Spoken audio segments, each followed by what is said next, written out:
Uma promessa que foi quebrada. Uma mulher levada ao limite do desespero. E um plano, olha, um plano incrivelmente arriscado para conseguir o que é justo. Hoje, a gente vai mergulhar fundo numa das histórias mais surpreendentes e, por que não, polêmicas do livro de Gênesis. A história de Judá e Tamar. E essa é a grande pergunta que fica no ar. Até onde uma pessoa pode ir quando o sistema, quando as regras simplesmente falham com ela? As atitudes de uma mulher chamada Tamar vão forçar a gente a encarar essa questão e de um jeito que talvez a gente nem imagine. Bom, tudo começa com Judá, um dos 12 filhos de Jacó, um dos patriarcas de Israel. Mas o foco aqui se desloca rapidamente para a nora dele, Tamar, que de repente se vê no meio de uma série de tragédias que ameaçam literalmente apagar o futuro dela do mapa. Para a gente entender o tamanho do beco sem saída em que a Tamar se encontrava, a gente precisa conhecer a lei do levirato. E veja bem, isso não era só um costume bonitinho. Para uma viúva sem filhos naquela época, era a única tábua de salvação. Sem isso, a mulher perdia tudo: sua linhagem, sua herança, seu lugar na sociedade. Era, na prática, uma questão de sobrevivência. A vida de Tamar simplesmente desmorona, e de uma forma muito rápida e brutal. Primeiro, ela perde o marido. Aí, quando o cunhado deveria cumprir seu papel, ele se recusa e também morre. De repente, o futuro inteiro dela, a própria existência, fica pendurado, dependendo de uma única promessa do sogro, Judá.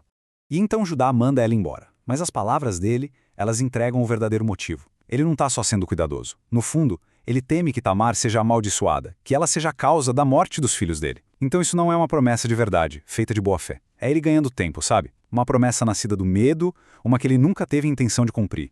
E o tempo passa, anos se passam. Sei lá, o filho mais novo cresce, vira um homem. E a Tamar? Bom, ela continua lá, esperando. Esquecida por Judá, presa numa espécie de limbo, vendo o futuro dela se esvair a cada dia que a tal promessa não era cumprida. E aí, a ficha cai. A dura verdade se impõe. Judá quebrou a palavra. Ele não tem a menor intenção de dar o último filho para ela. E para Tamar, isso não é só uma decepção. É uma sentença. Ela foi condenada a se tornar invisível na sociedade, sem status, sem herdeiro, sem futuro nenhum. Mas ela se recusa a aceitar esse destino. Se a justiça não vem até ela, ela vai buscar a justiça. É aí que ela bola um plano audacioso, chocante e, francamente, incrivelmente arriscado para forçar Judá a agir. O que acontece em seguida é um confronto tenso, carregado de uma ironia quase palpável. E a grande virada da história é que só uma das pessoas ali sabe que aquilo é um confronto. E o destino então prepara o palco. Judá, que nessa altura também já era viúvo, está viajando para tosquear suas ovelhas e encontra uma mulher de véu na beira da estrada. Ele não faz a menor ideia de que está prestes a cometer o maior erro da vida dele, abordando a própria nora como se fosse uma prostituta. E é a Tamar quem dá a primeira cartada. Com essa simples pergunta, o poder da cena muda de mãos. Ela não está ali atrás de um pagamento qualquer. Ela está armando uma armadilha. E a isca vai ser a própria identidade do Judá. E aqui, olha, aqui está a genialidade do plano dela. Ela não pede dinheiro, ouro, prata. Ela pede as chaves da identidade dele, o selo, o cordão e o cajado, os itens que provavam exatamente quem ele era e a autoridade que ele tinha.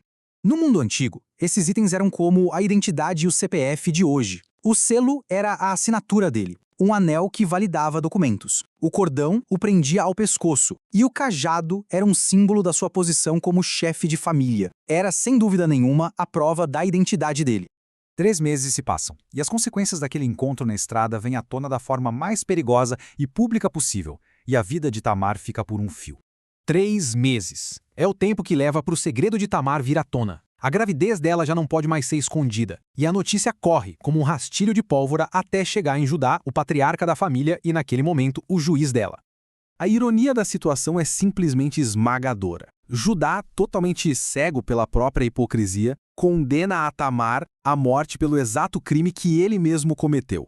Ele se torna o juiz, o júri e o carrasco sem ter a menor noção de que a sentença, na verdade, é contra si mesmo. Mas a Tamar não acusa com palavras. Ela joga a cartada final de uma forma magistral. Ela simplesmente manda as provas e força um reconhecimento público, colocando todo o peso da responsabilidade nos ombros dele. E aí, confrontada em público com a prova irrefutável de seus próprios atos, o mundo de Judá vira de cabeça para baixo. A raiva dele dá lugar ao choque, e depois a uma compreensão avassaladora. E numa reviravolta impressionante, Judá não só admite a culpa, ele declara isso publicamente. As palavras dele, ela é mais justa do que eu, são revolucionárias. Ele está reconhecendo que os atos extremos dela foram consequência da própria falha dele. Foi uma busca desesperada por um direito que ele, o patriarca, tinha negado. E com essa justiça feita, Tamar não só garante a sua sobrevivência, ela dá à luz gêmeos, Pérez e Zerá. E através do filho dela, Pérez, a coragem e a busca por justiça dela ecoam pela história. Ela acaba se tornando uma ancestral na linhagem que levaria ao rei Davi, inserindo sua história tão improvável no coração da narrativa de Israel.